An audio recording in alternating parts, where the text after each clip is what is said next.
জীবনে কিছু করেন আর না করেন সমবয়সী পোলাও কোনোদিন বিয়ে করবেন না, কারণ হ্যাগো তেজ আগুনের তাপের থেকেও বেশি। আসসালামু আলাইকুম, কী অবস্থা সবার? কেমন আছেন সবাই? আলহামদুলিল্লাহ, মুই কিন্তু অনেক অনেক ভালো আছি। তো অনেক দিন পর কিন্তু চলে এসেছি একটা লং ভিডিও নিয়ে। আশা করি ভিডিওটা শেষ পর্যন্ত দেখবেন।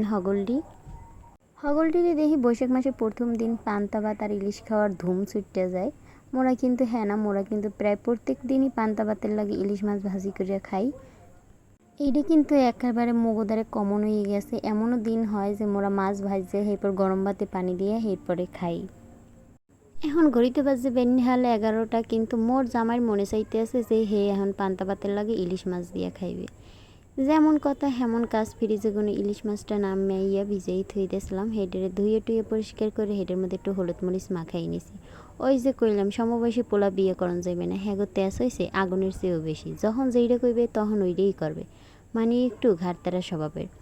হ্যাঁ হ্যাঁ, কি আর করার, শখের বেড়া বললে কথা, যখন যা কইবে তখন তো ওইটাও শোনাই লাগবে। হের লেগে মুই কিন্তু হ্যার প্রত্যেকটা কথাই শুনি।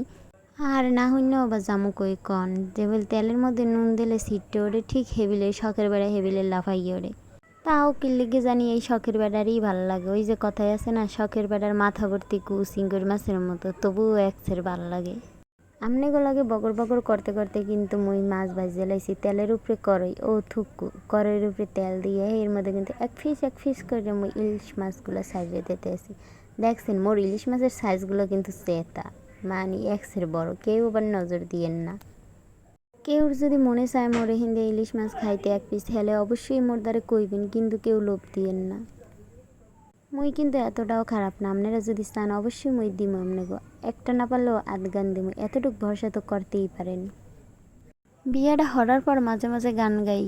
নান্টু ঘটকের কথা শুইনা অল্প বয়সে করলাম বিয়া, মুরব্বীরা কইল এসে নো টেনশন নো চিন্তা, জীবনে পাইছো দারুণ একখান পোলা, পোলা তো নয় একটা আগুনেরই গোলা রে, পোলা তো নয় একটা আগুনেরই গোলা। যাই হোক, মুই কিন্তু অত ভালো গান টান গাইতে পারি না, তাও মোর ভাঙ্গা কণ্ঠে আপনারা যে শুনছেন হেয়ের লেগে আপনাকে অনেক অনেক সমবেদনা। মুই কিন্তু আপনাগুলোকে হুদো বক বক করতে আসি না, মুই কিন্তু স্বামীর আবদার পূরণের জন্য মাছগুলোও ভাজিং ভাজিং করতে আসি। মাছের এক পাশ হয়ে গেছে, আর এক পাশ কিন্তু উল্টাইয়া পাল্টাইয়া দিছি, মানে উল্টাইয়া পাল্টাইয়া চিত করে একটু ভাজিং ভুজিং করে দিই। স্বামীর আবদার বলে কথা, ভালো তো হইতেই হইবে। আপনাগুলোকে তো অনেক পডর পডর করলাম, এর মধ্যে যদি ভুল ত্রুটি হয় অবশ্যই ক্ষমা সুন্দর দৃষ্টিতে দেখবেন। এইদিকে কিন্তু মোর মাছ ভাজা হয়ে গেছে। আপনারা যারা যারা খাইতে চান হেরা হেরা সবাই আমার বাসায় চলে আসেন। সবাই ভালো থাকবেন, সুস্থ থাকবেন। আর মোর ভাঙা কণ্ঠে এত এত কথা শোনার জন্য সবাইকে অনেক অনেক ধন্যবাদ।